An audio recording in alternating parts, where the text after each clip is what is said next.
Harp on Sports, the Bar, podcast media, audio, and radio network.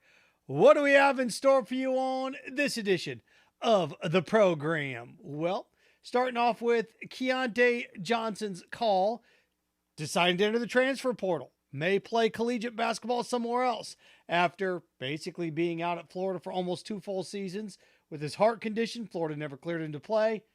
If he ends up going somewhere else and starting and succeeding, Florida still did the right thing.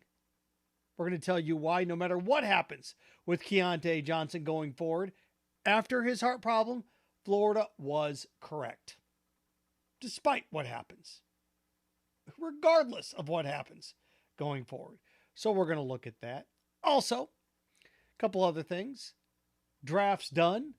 I don't do draft grades. Anybody that does draft grades, to me, it's I don't want to call it egotistical, but to go through and grade 32 teams in the NFL draft on what guidelines? Well, this will help them there. This will help them there. I don't know what's worse, mock drafts or draft grades. We're going to look at that as well. Also, winning time worthiness. I love this show. I do. Jeff Perlman and company, everybody to put this together. How realistic is it? I don't know. Neither's one. Maybe not. Maybe not realistic at all. Once upon a time in Hollywood with Quentin Tarantino, there's a bunch of people. They rewrote history for that, didn't he? So, everybody that's upset about this, I love it. I don't care if it's real or not. So, I'm going to give you a little winning time worthiness. What team dynasty would make a great documentary? I say documentary, that's wrong. Docu-series, I don't even know if that's what you want to call this. There's a team there's a team in about a 7 or 8 year stretch. This Lakers team, we're only, 2 years into this, a year into this, at least this stanza of the show. There's another team out there that would be brilliant with this. What franchise is it? Do you know? I'm going to tell you coming up. Okay. Again, Harp on Sports, at Harp on Sports Instagram, at Harp on Sports Twitter. You can also check us out, Buzzsprout, Spotify, Apple Podcasts via the auditory route, Harp on Sports Facebook page, Harp on Sports YouTube channel, and of course, harponsports.com. Going to start off with Keyontae Johnson. I remember that game. I mean, it was, 19 months ago, roughly, in which he collapses on the court in Tallahassee. Big time heart problems, never gets cleared, finally gets to come back for senior night against Kentucky, kisses the court, does all that off into the sunset. Now, Keyontae has some legal issues around him as well. For the purpose of this discussion, going to put this off to the side for a little while here as I go through and look at this. So, looking at this from a sheer basketball perspective, again, Florida and working at the University of Florida, there's a lot of things I look at and go, what on earth? What's the point of this? Oh, God, good gracious. This is just ridiculous. But there's things that they get right as well. Had some problems with the soccer coach. Have had some problems with women's basketball. Had tons of problems with football. Have problems with baseball. Softball really don't have any problems. Basketball, Mike White, good dude. Fans turned on him. Boosters, alumni turned on him a little bit. But throughout all this, the one thing that Florida got right after it happened was Keyontae Johnson. They went through, he stayed around. He was able to be a part of the program, coaching, at least assisting other players. They allowed him to continue to be a part of this. They just weren't going to clear him to play. UF Health wasn't going to clear him to play. That Hank Gathers cloud, aura still floating around. Hank Gathers has a heart problem. What do? They continue to let him play. Has a heart attack and dies. Florida looking around going, no, we can't do it. We just can't. Well, that's ridiculous. Look, I want to see him play. I want to see him succeed. I want to see him have a crack at this. I do. But if you're sitting around and you're a medical expert and you're like, I just can't clear you for this. I can't. He hasn't been medically cleared. He hasn't. So now he's going to enter the transfer portal and needs to be medically cleared. Will somebody medically clear him? We'll see. You can find him a bunch of crackpot doctors now that look, one thing I learned during the pandemic, there's a lot of crackpot doctors out there. There's people that have their degrees that are shoveling shit. And these people are intelligent, smart, got their doctorate's degree, but pander and cater to the worst of us. How many doctors you see on YouTube saying, well, you know what? My research on COVID. Remember those 12 witch doctors that were on the Capitol? A bunch of senators and congressmen and women standing with them. A bunch of witch doctors.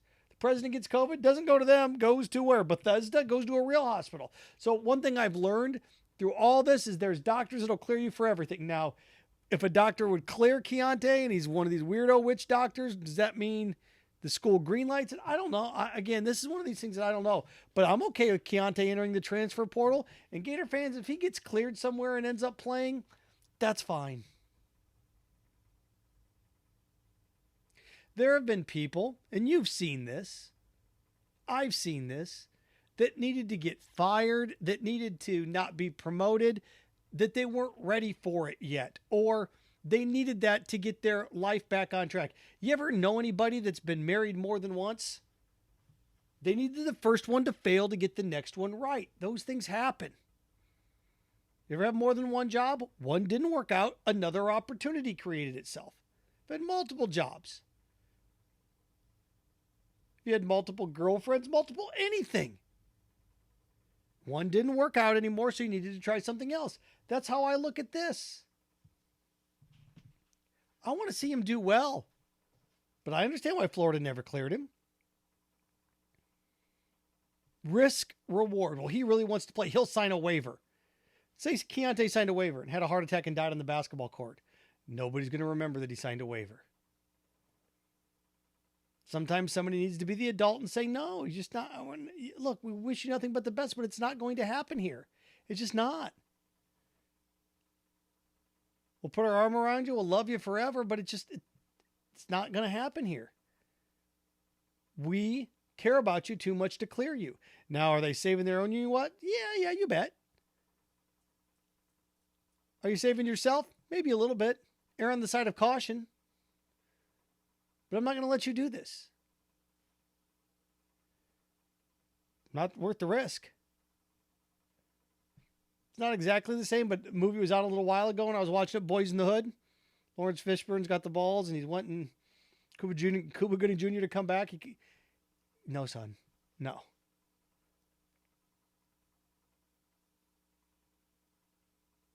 He instilled those things. I'm like, well, look, we can't. No. I know you want revenge because your buddy died, but you can't know. Written by the same dude, right? That, Boys in the Hood. You have Ice Cube also. Friday. Remember his dad? I'd look at his face and pooping and doing all the spray. Fight with these. You live to fight another day. You win some, you lose some. That's how I look at it with Keyontae. It's like, bud, I love you, man. But no. The answer is going to be no. So this is one of these things too, and this is where I cringe because if let's say he transfers somewhere, pick any school. Let's say he transfers and they let him play at Virginia Tech, just picking a random one, and he goes there and he has success. He averages 15 points a game and 9 boards, and they go to the tournament. He hits a couple of big shots. Everybody's going to turn around and go, what, Florida screwed up. Look, should have let him play. No, I'll be the first one that stands up and says, no, they did the right thing. They did the right thing. Look, what could be right for me may not be right for you. Go back and look at like tough decisions in football. The San Diego Chargers had to make a tough decision 16 years ago. What do? Drew Brees, bad shoulder. Phillip Rivers, what do? They decided to go with Phillip Rivers. Drew Brees used that as motivation, went to New Orleans. There you go. Both had fantastic careers. Drew Brees a little bit better. Why? He played in one more Super Bowl than Phillip Rivers and won it. Put up monster numbers, had a great career. I understand why the Chargers did that. Teams have to make decisions. Who's going to win the Tyreek Hill trade? Who knows? I don't know what players are going to get in return. I understand why the Chiefs didn't pay him.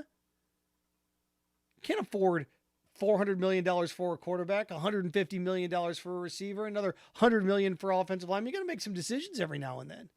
Those are just financial decisions. This is life or death. No problem with Florida saying, no, not going to do it. No. Keyontae, this is the equivalent of wanting a second opinion. I'm going to get another opinion. No, go ahead. I don't take it personal. If somebody else is going to clear you and they want, go ahead. We care about you too much to try it. And I hope you go there.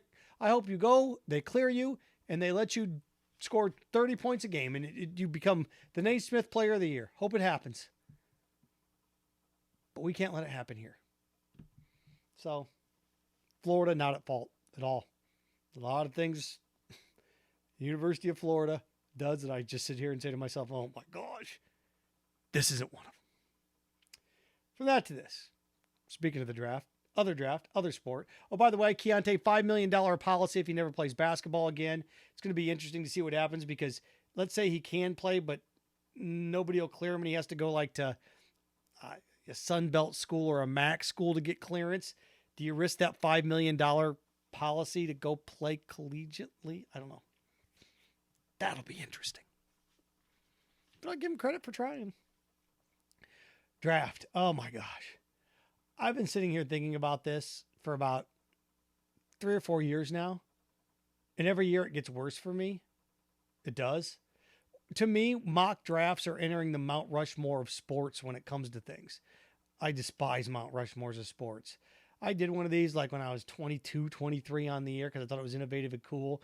And now you continue to hear it. It's like, oh gosh, it's so lame. It's like grades.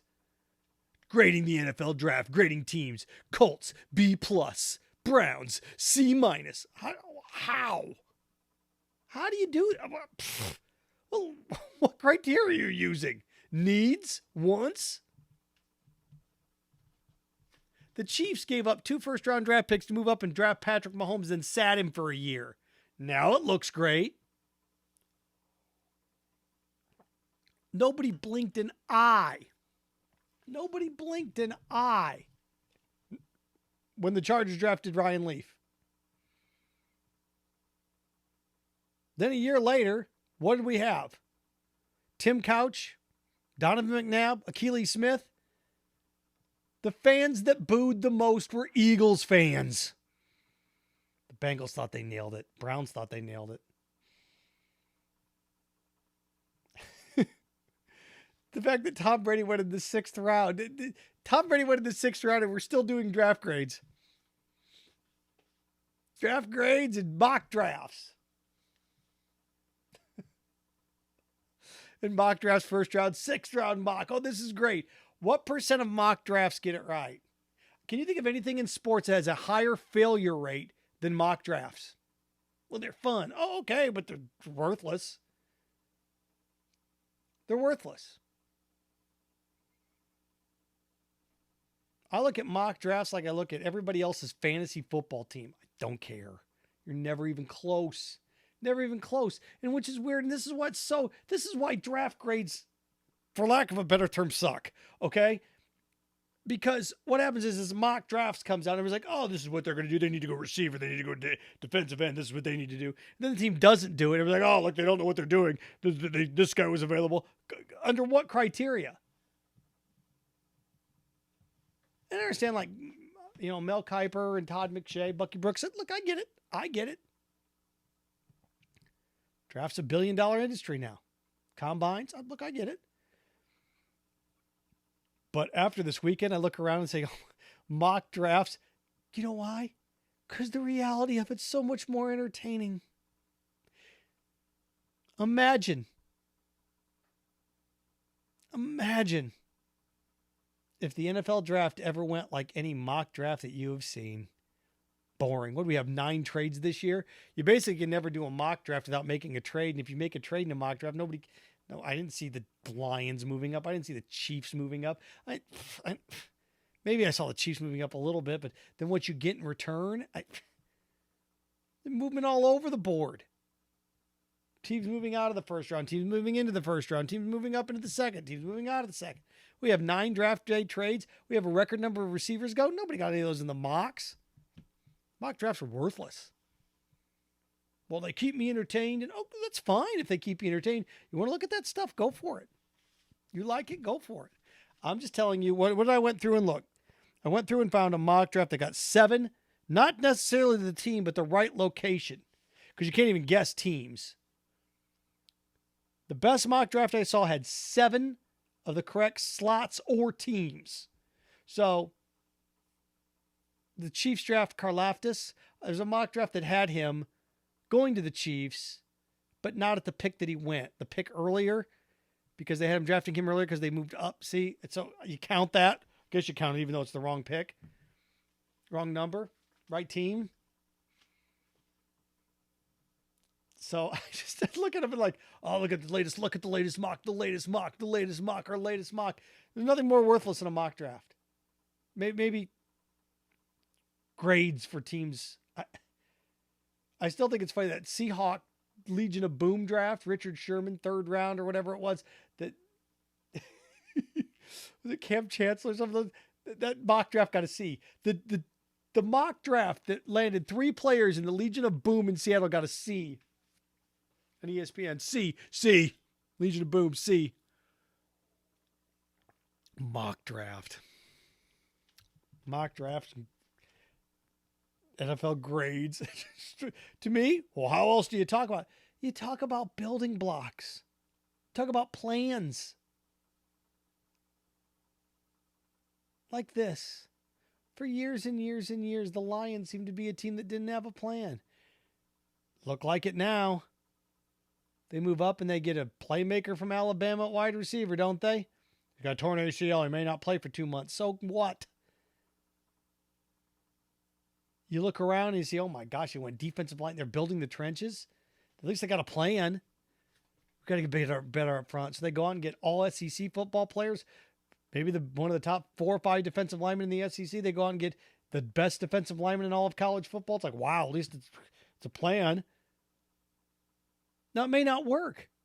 But remember 30 years ago when the Colts drafted Steve Entman and Quentin Coriat, back-to-back picks, like, oh my God. They've got the best. Did he win the Lombardi Award? He did, didn't he? You get the best defensive lineman, best lineman in all of football, and Steve Entman, Quentin Coriat, the best linebacker. Then the Butkus, and they're the 2 best players in all of college football on the defensive side, and the Colts went 1-2 with them. Coriat lasted 7-8 years in the league. Entman didn't. It was still the right idea, it just didn't work out.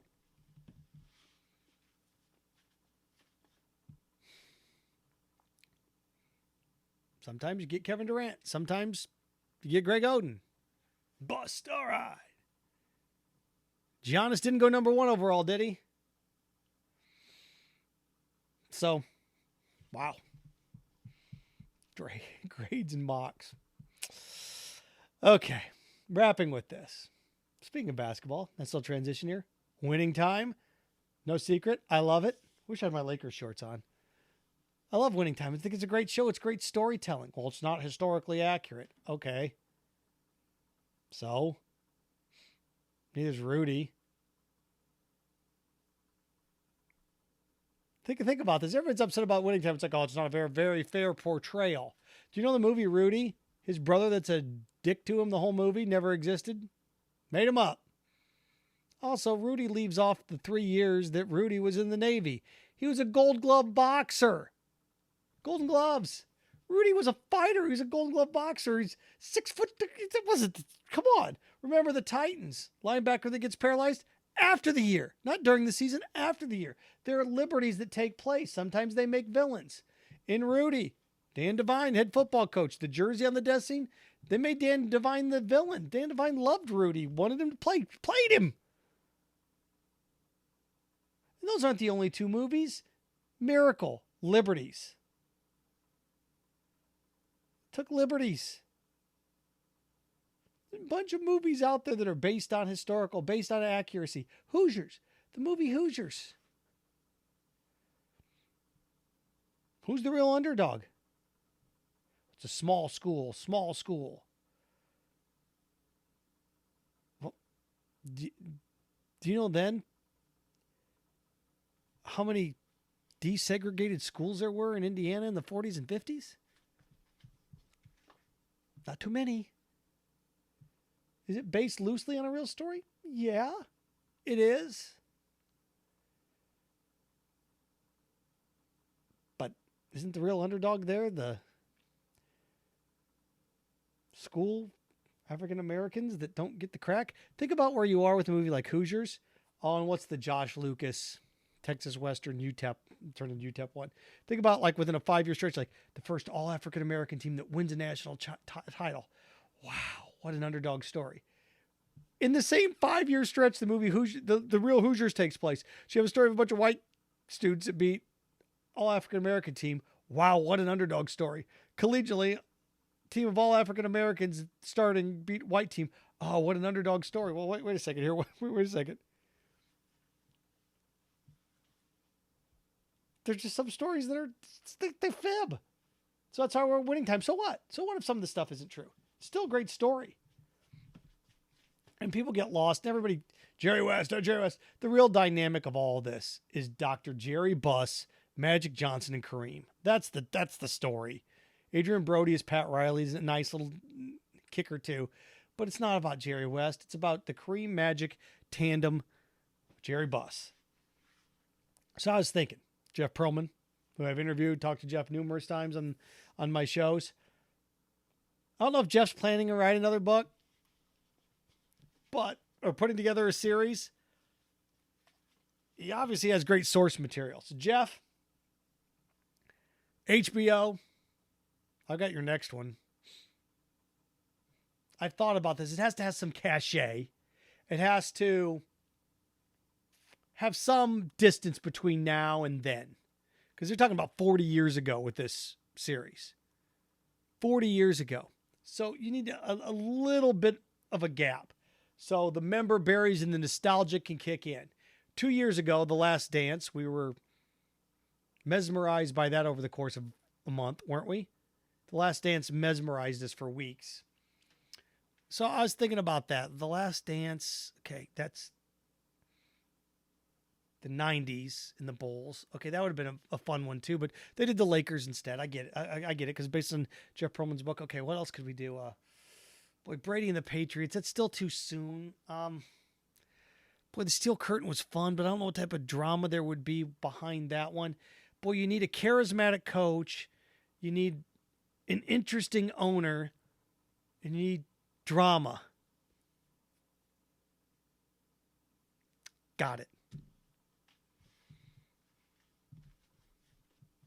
Got it.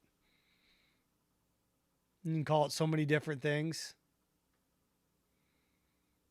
I love the title Winning Time. I would just call this one How About? How About?